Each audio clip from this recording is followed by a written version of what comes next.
ஆதியாகமம் 1 அதிகாரம். ஆதியிலே தேவன் வானத்தையும் பூமியையும் சிருஷ்டித்தார். பூமியானது ஒழுங்கின்மையும் வெறுமையுமாய் இருந்தது. ஆழத்தின் மேல் இருள் இருந்தது. தேவ ஆவியானவர் ஜலத்தின் மேல் அசைவாடி கொண்டிருந்தார். தேவன் வெளிச்சம் உண்டாக கடவது என்றார். வெளிச்சம் உண்டாயிற்று. வெளிச்சம் நல்லது என்று தேவன் கண்டார்.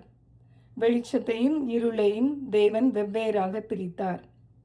தேவன் வெளிச்சத்துக்கு பகல் என்று பெயரிட்டார், இருளுக்கு இரவு என்று பெயரிட்டார். சாயங்காலமும் விடியற்காலமுமாகி 1 நாள் ஆயிற்று. பின்பு தேவன் ஜலத்தின் மத்தியில் ஆகாய விரிவு உண்டாக கடவது என்றும் அது ஜலத்தினின்று ஜலத்தை பிரிக்க கடவது என்றும் சொன்னார். தேவன் ஆகாய விரிவை உண்டு பண்ணி ஆகாய விரிவுக்கு கீழே இருக்கிற ஜலத்திற்கும் ஆகாய விரிவுக்கு மேலே இருக்கிற ஜலத்திற்கும் பிரிவுண்டாக்கினார். அது அப்படியே ஆயிற்று. தேவன் ஆகாய விரிவுக்கு வானம் என்று பெயரிட்டார். சாயங்காலமும் விடியற்காலமுமாகி 2 நாள் ஆயிற்று. பின்பு தேவன் வானத்தின் கீழே இருக்கிற ஜலம் ஓரிடத்தில் சேரவும் வெட்டாந்தரை காணப்படவும் கடவது என்றார். அது அப்படியே ஆயிற்று. தேவன் வெட்டாந்தரைக்கு பூமி என்றும் சேர்ந்த ஜலத்திற்கு சமுத்திரம் என்றும் பெயரிட்டார். தேவன் அது நல்லது என்று கண்டார். அப்பொழுது தேவன் பூமியானது புல்லையும் விதையை பிறப்பிக்கும் பூண்டுகளையும் பூமியின் மேல் தங்களில் தங்கள் விதையுடைய கனிகளை தங்கள் தங்கள் ஜாதியின்படியே கொடுக்கும் கனி விருட்சங்களையும் முளைப்பிக்க கடவது என்றார். அது அப்படியே ஆயிற்று. பூமியானது புல்லையும் தங்கள் தங்கள் ஜாதியின்படியே விதையை பிறப்பிக்கும் பூண்டுகளையும் தங்கள் தங்கள் ஜாதியின்படியே தங்களில் தங்கள் விதையுடைய கனிகளை கொடுக்கும் விருட்சங்களையும் முளைப்பித்தது. தேவன் அது நல்லது என்று கண்டார். சாயங்காலமும் விடியற்காலமுமாகி 3 நாள் ஆயிற்று. பின்பு தேவன் பகலுக்கும் இரவுக்கும் வித்தியாசம் உண்டாக்கத்தக்கதாக வானம் என்கிற ஆகாய விரிவிலே சுடர்கள் உண்டாக கடவது. அவைகள் அடையாளங்களுக்காகவும் காலங்களையும் நாட்களையும் வருஷங்களையும் குறிக்கிறதற்காகவும் இருக்க கடவது என்றார். அவைகள் பூமியின் மேல் பிரகாசிக்கும்படிக்கு வானம் என்கிற ஆகாய விரிவிலே சுடர்களாய் இருக்க கடவது என்றார். அது அப்படியே ஆயிற்று. தேவன் பகலை ஆள பெரிய சுடரும் இரவை ஆள சிறிய சுடரும் ஆகிய 2 மகத்தான சுடர்களையும் நட்சத்திரங்களையும் உண்டாக்கினார். அவைகள் பூமியின் மேல் பிரகாசிக்கவும் பகலையும் இரவையும் ஆளவும் வெளிச்சத்துக்கும் இருளுக்கும் வித்தியாசம் உண்டாக்கவும் தேவன் அவைகளை வானம் என்கிற ஆகாய விரிவிலே வைத்தார். தேவன் அது நல்லது என்று கண்டார். சாயங்காலமும் விடியற்காலமுமாகி 4 நாள் ஆயிற்று. பின்பு தேவன் நீந்தும் ஜீவ ஜந்துக்களையும் பூமியின் மேல் வானம் என்கிற ஆகாய விரிவிலே பறக்கும் பறவைகளையும் ஜலமானது திரளாய் ஜனிப்பிக்க கடவது என்றார். தேவன் மகா மச்சங்களையும் ஜலத்தில் தங்கள் தங்கள் ஜாதியின்படியே திரளாய் ஜனிப்பிக்கப்பட்ட சகலவித நீர் வாழும் ஜந்துக்களையும் சிறகுள்ள ஜாதி ஜாதியான சகலவித பட்சிகளையும் சிருஷ்டித்தார். தேவன் அது நல்லது என்று கண்டார். தேவன் அவைகளை ஆசீர்வதித்து, நீங்கள் பலுகி பெருகி சமுத்திர ஜலத்தை நிரப்புங்கள் என்றும் பறவைகள் பூமியில் பெருக கடவது என்றும் சொன்னார். சாயங்காலமும் விடியற்காலமுமாகி 5 நாள் ஆயிற்று. பின்பு தேவன் பூமியானது ஜாதி ஜாதியான ஜீவ ஜந்துக்களாகிய நாட்டு மிருகங்களையும் ஊரும் பிராணிகளையும் காட்டு மிருகங்களையும் ஜாதி ஜாதியாக பிறப்பிக்க கடவது என்றார். அது அப்படியே ஆயிற்று. தேவன் பூமியிலுள்ள ஜாதி ஜாதியான காட்டு மிருகங்களையும் ஜாதி ஜாதியான நாட்டு மிருகங்களையும் பூமியில் ஊறும் பிராணிகள் எல்லாவற்றையும் உண்டாக்கினார். தேவன் அது நல்லது என்று கண்டார். பின்பு தேவன் நமது சாயலாகவும் நமது ரூபத்தின்படியேயும் மனுஷனை உண்டாக்குவோமாக. அவர்கள் சமுத்திரத்தின் மச்சங்களையும் ஆகாயத்து பறவைகளையும் மிருக ஜீவன்களையும் பூமி அனைத்தையும் பூமியின் மேல் ஊறும் சகல பிராணிகளையும் ஆளக்கடவர்கள் என்றார். தேவன் தம்முடைய சாயலாக மனுஷனை சிருஷ்டித்தார். அவனை தேவ சாயலாகவே சிருஷ்டித்தார். ஆணும் பெண்ணுமாக அவர்களை சிருஷ்டித்தார். பின்பு தேவன் அவர்களை நோக்கி, நீங்கள் பலுகி பெருகி பூமியை நிரப்பி அதை கீழ்ப்படுத்தி சமுத்திரத்தின் மச்சங்களையும் ஆகாயத்து பறவைகளையும் பூமியின் மேல் நடமாடுகிற சகல ஜீவ ஜந்துக்களையும் ஆண்டு கொள்ளுங்கள் என்று சொல்லி தேவன் அவர்களை ஆசீர்வதித்தார். பின்னும் தேவன், இதோ பூமியின் மேல் எங்கும் விதை தரும் சகலவித பூண்டுகளையும் விதை தரும் கனிமரங்களாகிய சகலவித விருட்சங்களையும் உங்களுக்கு கொடுத்தேன். அவைகள் உங்களுக்கு ஆகாரமாக இருக்க கடவது. பூமியிலுள்ள சகல மிருக ஜீவன்களுக்கும் ஆகாயத்திலுள்ள சகல பறவைகளுக்கும் பூமியின் மேல் ஊறும் பிராணிகள் எல்லாவற்றிற்கும் பசுமையான சகல பூண்டுகளையும் ஆகாரமாக கொடுத்தேன் என்றார். அது அப்படியே ஆயிற்று. அப்பொழுது தேவன் தாம் உண்டாக்கின எல்லாவற்றையும் பார்த்தார். அது மிகவும் நன்றாயிருந்தது. சாயங்காலமும் விடியற்காலமுமாகி 6ஆம் நாள் ஆயிற்று. ஆதியாகமம் 1ஆம் அதிகாரம் நிறைவு பெறுகிறது. ஆதியாகமம் 2ஆம் அதிகாரம். இவ்விதமாக வானமும் பூமியும் அவைகளின் சர்வ சேனையும் உண்டாக்கப்பட்டு தீர்ந்தன. தேவன் தாம் செய்த தம்முடைய கிரியையை 7ஆம் நாளிலே நிறைவேற்றி தாம் உண்டாக்கின தம்முடைய கிரியைகளை எல்லாம் முடித்த பின்பு 7ஆம் நாளிலே ஓய்ந்திருந்தார். தேவன் தாம் சிருஷ்டித்து உண்டு பண்ணின தம்முடைய கிரியைகளை எல்லாம் முடித்த பின்பு அதிலே ஓய்ந்திருந்தபடியால் தேவன் 7ஆம் நாளை ஆசீர்வதித்து அதை பரிசுத்தமாக்கினார். தேவனாகிய கர்த்தர் பூமியையும் வானத்தையும் உண்டாக்கின நாளிலே வானமும் பூமியும் சிருஷ்டிக்கப்பட்ட வரலாறு இவைகளே. நிலத்தினுடைய சகலவித செடிகளும் பூமியின் மேல் இன்னும் உண்டாகவில்லை. நிலத்தினுடைய சகலவித பூண்டுகளும் இன்னும் முளைக்கவில்லை. ஏனெனில் தேவனாகிய கர்த்தர் பூமியின் மேல் இன்னும் மழையை பெய்ய பண்ணவில்லை. நிலத்தை பண்படுத்த மனுஷனும் இருந்ததில்லை. அப்பொழுது மூடு பனி பூமியிலிருந்து எழும்பி பூமியை எல்லாம் நனைத்தது.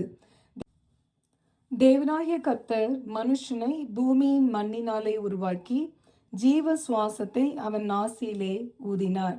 மனுஷன் ஜீவாத்மாவானான். தேவனாகிய கர்த்தர் கிழக்கே ஏதேன் என்னும் ஒரு தோட்டத்தை உண்டாக்கி தாம் உருவாக்கின மனுஷனை அதிலே வைத்தார். தேவனாகிய கர்த்தர் பார்வைக்கு அழகும் புசிப்புக்கு நலமுமான சகலவித விருட்சங்களையும் தோட்டத்தின் நடுவிலே ஜீவ விருட்சத்தையும் நன்மை தீமை அறியத்தக்க விருட்சத்தையும் பூமியிலிருந்து முளைக்க பண்ணினார். தோட்டத்துக்கு தண்ணீர் பாயும்படி ஏதேனிலிருந்து ஒரு நதி ஓடி அங்கே இருந்து பிரிந்து 4 பெரிய ஆறுகளாயிற்று. முதலாம் ஆற்றுக்கு பைசோன் என்று பெயர். அது ஆவிலா தேசம் முழுவதையும் சுற்றி ஓடும். அவ்விடத்திலே பொன் விளையும். அந்த தேசத்தின் பொன் நல்லது. அவ்விடத்திலே பித்தோலோகும் கோமேதக கல்லும் உண்டு. 2ஆம் ஆற்றுக்கு கீகோன் என்று பெயர். அது எத்தியோப்பியா தேசம் முழுவதையும் சுற்றி ஓடும். 3ஆம் ஆற்றுக்கு இதக்கேல் என்று பெயர். அது அசீரியாவுக்கு கிழக்கே ஓடும். 4ஆம் ஆற்றுக்கு ஐபிராத்து என்று பெயர். தேவனாகிய கர்த்தர் மனுஷனை ஏதேன் தோட்டத்தில் அழைத்து கொண்டு வந்து அதை பண்படுத்தவும் காக்கவும் வைத்தார். தேவனாகிய கர்த்தர் மனுஷனை நோக்கி, நீ தோட்டத்தில் உள்ள சகல விருட்சத்தின் கனியையும் புசிக்கவே புசிக்கலாம். ஆனாலும் நன்மை தீமை அறியத்தக்க விருட்சத்தின் கனியை புசிக்க வேண்டாம். அதை நீ புசிக்கும் நாளில் சாகவே சாவாய் என்று கட்டளையிட்டார். பின்பு தேவனாகிய கர்த்தர், மனுஷன் தனிமையாயிருப்பது நல்லதல்ல, ஏற்ற துணையை அவனுக்கு உண்டாக்குவேன் என்றார்.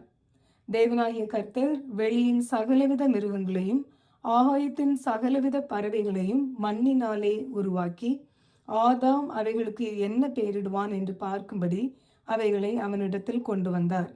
அந்தந்த ஜீவ ஜந்துக்கு ஆதாம் எந்தெந்த பெயரிட்டானோ அதுவே அதற்கு பெயராயிற்று.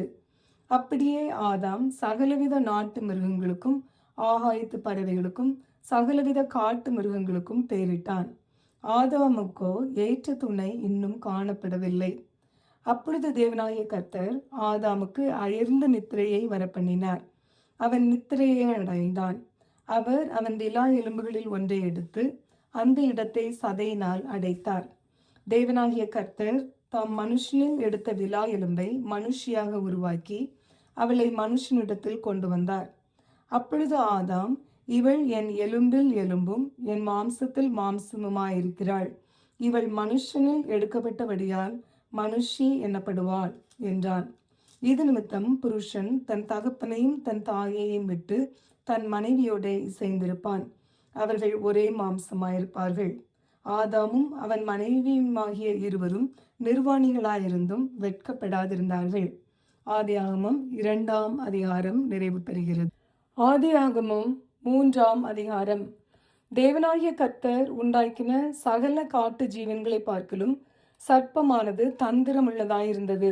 அது ஸ்திரீயை நோக்கி, நீங்கள் தோட்டத்திலுள்ள சகல விருட்சங்களின் கனியையும் புசிக்க வேண்டாம் என்று தேவன் சொன்னது உண்டோ என்றது. ஸ்திரீ சர்ப்பத்தை பார்த்து, நாங்கள் தோட்டத்தில் உள்ள விருட்சங்களின் கனிகளை புசிக்கலாம், ஆனாலும் தோட்டத்தின் நடுவில் இருக்கிற விருட்சத்தின் கனியை குறித்து தேவன் நீங்கள் சாகாதபடிக்கு அதை புசிக்கவும் அதை தொடவும் வேண்டாம் என்று சொன்னார் என்றாள். அப்பொழுது சர்ப்பம் ஸ்திரீயை நோக்கி, நீங்கள் சாகவே சாகுவதில்லை. நீங்கள் அதை புசிக்கும் நாளிலே உங்கள் கண்கள் திறக்கப்படும் என்றும் நீங்கள் நன்மை தீமை அறிந்து தேவர்களைப் போல் இருப்பீர்கள் என்றும் தேவன் அறிவார் என்றது. அப்பொழுது ஸ்திரீயானவள், அந்த விருட்சம் புசிப்புக்கு நல்லதும் பார்வைக்கு இன்பமும் புத்தியை தெளிவிக்கிறதற்கு இச்சிக்கப்படத்தக்க விருட்சமாய் இருக்கிறது என்று கண்டு அதன் கனியை பறித்து புசித்து தன் புருஷனுக்கும் கொடுத்தாள். அவனும் புசித்தான். அப்பொழுது அவர்கள் இருவருடைய கண்களும் திறக்கப்பட்டது. அவர்கள் தாங்கள் நிர்வாணிகள் என்று அறிந்து அத்தி இலைகளை தைத்து தங்களுக்கு அரைக்கச்சைகளை உண்டு பண்ணினார்கள். பகலில் குளிர்ச்சியான வேளையிலே தோட்டத்தில் உலாவுகிற தேவனாகிய கர்த்தருடைய சத்தத்தை அவர்கள் கேட்டார்கள். அப்பொழுது ஆதாமும் அவன் மனைவியும் தேவனாகிய கர்த்தருடைய சந்நிதிக்கு விலகி தோட்டத்தின் விருட்சங்களுக்குள்ளே ஒளித்து கொண்டார்கள். அப்பொழுது தேவனாகிய கர்த்தர் ஆதாமை கூப்பிட்டு, நீ எங்கே இருக்கிறாய் என்றார். அதற்கு அவன், நான் தேவரீருடைய சத்தத்தை தோட்டத்திலே கேட்டு நான் நிர்வாணியாய் இருப்பதினால் பயந்து ஒளித்து கொண்டேன் என்றார். அப்பொழுது அவர், நீ நிர்வாணி என்று உனக்கு அறிவித்தவன் யார்? புசிக்க வேண்டாம் என்று நான் உனக்கு விலக்கின விருட்சத்தின் கனியை புசித்தாயோ என்றார். அதற்கு ஆதாம், என்னுடனே இருக்கும்படி தேவரே தந்த ஸ்திரீ ஆனவள் அவ்விருட்சத்தின் கனியை எனக்கு கொடுத்தாள், நான் புசித்தேன் என்றான். அப்பொழுது தேவனாகிய கர்த்தர் ஸ்திரீயை நோக்கி, நீ இப்படி செய்தது என்ன என்றார். ஸ்திரீயானவள், சர்ப்பம் என்னை வஞ்சித்தது, நான் புசித்தேன் என்றாள். அப்பொழுது தேவனாகிய கர்த்தர் சர்ப்பத்தை பார்த்து, நீ இதை செய்தபடியால் சகல நாட்டு மிருகங்களிலும் சகல காட்டு மிருகங்களிலும் சபிக்கப்பட்டிருப்பாய். நீ உன் வயிற்றினால் நகர்ந்து உயிரோடு இருக்கும் நாளெல்லாம் மண்ணை தின்பாய். உனக்கும் ஸ்திரீக்கும் உன் வித்துக்கும் அவள் வித்துக்கும் பகை உண்டாக்குவேன். அவர் உன் தலையை நசுக்குவார், நீ அவர் குதிங்காலை நசுக்குவாய் என்றார். அவர் ஸ்திரீயை நோக்கி, நீ கர்ப்பவதியாய் இருக்கும்போது உன் வேதனையை மிகவும் பெருக பண்ணுவேன். வேதனையோடே பிள்ளை பெறுவாய். உன் ஆசை உன் புருஷனை பற்றி இருக்கும், அவன் உன்னை ஆண்டு கொள்வான் என்றார். பின்பு அவர் ஆதாமை நோக்கி, நீ உன் மனைவியின் வார்த்தைக்கு செவி கொடுத்து புசிக்க வேண்டாம் என்று நான் உனக்கு விலக்கின விருட்சத்தின் கனியை புசித்தபடியினாலே பூமி உன் நிமித்தம் சபிக்கப்பட்டிருக்கும். நீ உயிரோடு இருக்கும் நாளெல்லாம் வருத்தத்தோடே அதன் பலனை புசிப்பாய்.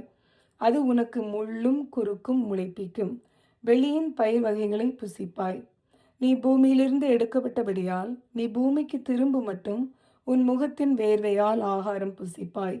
நீ மண்ணாயிருக்கிறாய், மண்ணுக்கு திரும்புவாய் என்றார். ஆதாம் தன் மனைவிக்கு ஏவாள் என்று பெயரிட்டான், ஏனெனில் அவள் ஜீவனுள்ளோருக்கெல்லாம் தாயானவள். தேவனாகிய கர்த்தர் ஆதாமுக்கும் அவன் மனைவிக்கும் தோல் உடைகளை உண்டாக்கி அவர்களுக்கு உடுத்தினார். பின்பு தேவனாகிய கர்த்தர், இதோ மனுஷன் நன்மை தீமை அறியத்தக்கவனாய் நம்மில் ஒருவனைப் போல் ஆனான். இப்பொழுதும் அவன் தன் கையை நீட்டி ஜீவ விருட்சத்தின் கனியையும் பறித்து புசித்து என்றைக்கும் உயிரோடு இராதபடிக்கு செய்ய வேண்டும் என்று அவன் எடுக்கப்பட்ட மண்ணை பண்படுத்த தேவனாகிய கர்த்தர் அவனை ஏதேன் தோட்டத்திலிருந்தே அனுப்பிவிட்டார். அவர் மனுஷனை துரத்திவிட்டு ஜீவ விருட்சத்துக்கு போகும் வழியை காவல் செய்ய ஏதேன் தோட்டத்துக்கு கிழக்கே கேருபீன்களையும் வீசிக்கொண்டிருக்கிற சுடரொளி பட்டயத்தையும் வைத்தார். ஆதியாகமம் 3ஆம் அதிகாரம் நிறைவு பெறுகிறது. ஆதியாகமம் 4ஆம் அதிகாரம். ஆதாம் தன் மனைவியாகிய ஏவாளை அறிந்தான். அவள் கர்ப்பவதியாகி காயினை பெற்று கர்த்தரால் ஒரு மனுஷனை பெற்றேன் என்றாள். பின்பு அவனுடைய சகோதரனாகிய ஆபேலை பெற்றாள். ஆபேல் ஆடுகளை மேய்க்கிறவனானான். காயின் நிலத்தை பயிரிடுகிறவனானான். சில நாள் சென்ற பின்பு காயின் நிலத்தின் கனிகளை கர்த்தருக்கு காணிக்கையாக கொண்டு வந்தான். ஆபேலும் தன் மந்தையின் தலையீற்றுகளிலும் அவைகளில் கொழுமையானவைகளிலும் சிலவற்றை கொண்டு வந்தான். ஆபேலையும் அவன் காணிக்கையையும் கர்த்தர் அங்கீகரித்தார். காயினையும் அவன் காணிக்கையையும் அவர் அங்கீகரிக்கவில்லை. அப்பொழுது காயினுக்கு மிகவும் எரிச்சல் உண்டாகி அவன் முகநாடி வேறுபட்டது. அப்பொழுது கர்த்தர் காயினை நோக்கி, உனக்கு ஏன் எரிச்சல் உண்டாயிற்று? உன் முகநாடி ஏன் வேறுபட்டது? நீ நன்மை செய்தால் மேன்மை இல்லையோ? நீ நன்மை செய்யாதிருந்தால் பாவம் வாசற்படியில் படுத்திருக்கும். அவன் ஆசை உன்னை பற்றி இருக்கும். நீ அவனை ஆண்டு கொள்ளுவாய் என்றார். காயின் தன் சகோதரனாகிய ஆபேலோடே பேசினான். அவர்கள் வயல்வெளிகளில் இருக்கும் சமயத்தில் காயின் தன் சகோதரனாகிய ஆபேலுக்கு விரோதமாய் எழும்பி அவனை கொலை செய்தான். கர்த்தர் காயினை நோக்கி, உன் சகோதரனாகிய ஆபேல் எங்கே என்றார். அதற்கு அவன், நான் அறியேன், என் சகோதரனுக்கு நான் காவலாளியோ என்றான். அதற்கு அவர், என்ன செய்தாய்? உன் சகோதரனுடைய இரத்தத்தின் சத்தம் பூமியிலிருந்து என்னை நோக்கி கூப்பிடுகிறது. இப்பொழுது உன் சகோதரனுடைய இரத்தத்தை உன் கையிலே வாங்கி கொள்ள தன் வாயை திறந்த இந்த பூமியில் நீ சபிக்கப்பட்டிருப்பாய். நீ நிலத்தை பயிரிடும்போது அது தன் பலனை இனி உனக்கு கொடாது. நீ பூமியில் நிலையற்று அலைகிறவனாயிருப்பாய் என்றார். அப்பொழுது காயின் கர்த்தரை நோக்கி, எனக்கு இட்ட தண்டனை என்னால் சகிக்க முடியாது. இன்று என்னை இந்த தேசத்திலிருந்து துரத்தி விடுகிறீர். நான் உமது சமூகத்திற்கு விலகி மறைந்து பூமியில் நிலையற்று அலைகிறவனாயிருப்பேன். என்னை கண்டுபிடிக்கிறவன் எவனும் என்னை கொன்று போடுவானே என்றான். அப்பொழுது கர்த்தர் அவனை நோக்கி, காயினை கொல்லுகிற எவன் மேலும் 7 பழி சுமரும் என்று சொல்லி, காயினை கண்டுபிடிக்கிறவன் எவனும் அவனை கொன்று போடாதபடிக்கு கர்த்தர் அவன் மேல் ஒரு அடையாளத்தை போட்டார். அப்படியே காயின் கர்த்தருடைய சந்நிதியை விட்டு புறப்பட்டு ஏதேனுக்கு கிழக்கான நோர்த் என்னும் தேசத்தில் குடியிருந்தான். காயின் தன் மனைவியை அறிந்தான். அவள் கர்ப்பவதியாகி ஏனோக்கை பெற்றாள். அப்பொழுது அவன் ஒரு பட்டணத்தை கட்டி அந்த பட்டணத்துக்கு தன் குமாரனாகிய ஏனோக்குடைய பெயரை இட்டான். ஏனோக்குக்கு ஈராத் பிறந்தான். ஈராத் மெகுவேலை பெற்றான். மெகுவேல் மெத்தூசலேவேலை பெற்றான். மெத்தூசவேல் லாமேக்கை பெற்றான். லாமேக்கு 2 ஸ்திரீகளை விவாகம் பண்ணினான். ஒருத்திக்கு ஆதாள் என்று பெயர், மற்றொருத்திக்கு சில்லாள் என்று பெயர். ஆதாள் யாபாலை பெற்றான். அவன் கூடாரங்களில் வாசம் பண்ணுகிறவர்களுக்கும் மந்தை மேய்க்கிறவர்களுக்கும் தகப்பனானான். அவன் சகோதரனுடைய பேர் யூபால். அவன் கிண்ணரக்காரர் நாகசுரக்காரர் யாவருக்கும் தகப்பனானான். சில்லாளும் தூபால் காயினை பெற்றாள். அவன் பித்தளை இரும்பு முதலியவற்றின் தொழிலாளர் யாவருக்கும் ஆசாரியனானான். தூபால் காயினுடைய சகோதரி நாமாள். லாமேக்கு தன் மனைவிகளை பார்த்து, ஆதாளே சில்லாளே, நான் சொல்வதை கேளுங்கள். லாமேக்கின் மனைவிகளே, என் சத்தத்துக்கு செவி கொடுங்கள். எனக்கு காயம் உண்டாக ஒரு மனுஷனை கொன்றேன். எனக்கு தழும்பு உண்டாக ஒரு வாலிபனை கொலை செய்தேன். காயினுக்காக 7 பழி சுமருமானால் லாமேக்குக்காக 77 பழி சுமரும் என்றான். பின்னும் ஆதாம் தன் மனைவியை அறிந்தான். அவள் ஒரு குமாரனை பெற்று, காயின் கொலை செய்த ஆபேலுக்கு பதிலாக தேவன் எனக்கு வேறொரு புத்திரனை கொடுத்தார் என்று சொல்லி அவனுக்கு சேத் என்று பெயரிட்டாள். சேத்துக்கும் ஒரு குமாரன் பிறந்தான். அவனுக்கு ஏனோஸ் என்று பெயரிட்டாள். அப்பொழுது மனுஷர் கர்த்தருடைய நாமத்தை தொழுது கொள்ள ஆரம்பித்தார்கள். ஆதியாகமம் 4ஆம் அதிகாரம் நிறைவு பெறுகிறது. ஆதியாகமம் 5ஆம் அதிகாரம். ஆதாமின் வம்ச வரலாறு. தேவன் மனுஷனை சிருஷ்டித்த நாளிலே அவனை தேவ சாயலாக உண்டாக்கினார். அவர்களை ஆணும் பெண்ணுமாக சிருஷ்டித்து அவர்களை ஆசீர்வதித்து அவர்களை சிருஷ்டித்த நாளிலே அவர்களுக்கு மனுஷர் என்று பெயரிட்டார். ஆதாம் 130 வயதான போது தன் சாயலாக தன் ரூபத்தின்படியே ஒரு குமாரனை பெற்று அவனுக்கு சேத் என்று பெயரிட்டான். ஆதாம் சேத்தை பெற்றபின் 800 வருஷம் உயிரோடு இருந்து குமாரரையும் குமாரத்திகளையும் பெற்றான். ஆதாம் உயிரோடு இருந்த நாளெல்லாம் 930 வருஷம். அவன் மரித்தான். சேத் 105 வயதான போது ஏனோசை பெற்றான். சேத் ஏனோசை பெற்றபின் 807 வருஷம் உயிரோடு இருந்து குமாரரையும் குமாரத்திகளையும் பெற்றான். சேத்துடைய நாளெல்லாம் 912 வருஷம். அவன் மரித்தான். ஏனோஸ் 90 வயதான போது கேனானை பெற்றான். ஏனோஸ் கேனானை பெற்றபின் 815 வருஷம் உயிரோடு இருந்து குமாரரையும் குமார்த்திகளையும் பெற்றான். ஏனோசுடைய நாளெல்லாம் 905 வருஷம். அவன் மரித்தான். கேனான் 70 வயதான போது மகலாயேலை பெற்றான். கேனான் மகலாயேலை பெற்றபின் 840 வருஷம் உயிரோடு இருந்து குமாரரையும் குமார்த்திகளையும் பெற்றான். கேனானுடைய நாளெல்லாம் 910 வருஷம். அவன் மரித்தான். மகலாலேயேல் 65 வயதான போது யாரேதை பெற்றான். மகலாலேயேல் யாரேதை பெற்றபின் 830 வருஷம் உயிரோடு இருந்து குமாரரையும் குமார்த்திகளையும் பெற்றான்.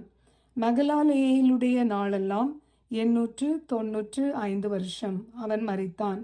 யாரேத் 162 வயதான போது ஏனோக்கை பெற்றான். யாரேத் ஏனோக்கை பெற்றபின் 800 வருஷம் உயிரோடு இருந்து குமாரரையும் குமாரத்திகளையும் பெற்றான். யாரோதுடைய நாளெல்லாம் 962 வருஷம். அவன் மரித்தான். ஏனோக்கு 65 வயதான போது மெத்தூசலாவை பெற்றான். ஏனோக்கு மெத்தூசலாவை பெற்றபின் 300 வருஷம் தேவனோடே சஞ்சரித்து கொண்டிருந்து குமாரரையும் குமாரத்திகளையும் பெற்றான். ஏனோக்குடைய நாளெல்லாம் 365 வருஷம். ஏனோக்கு தேவனோடே சஞ்சரித்து கொண்டிருக்கையில் காணப்படாமற் போனான். தேவன் அவனை எடுத்துக்கொண்டார்.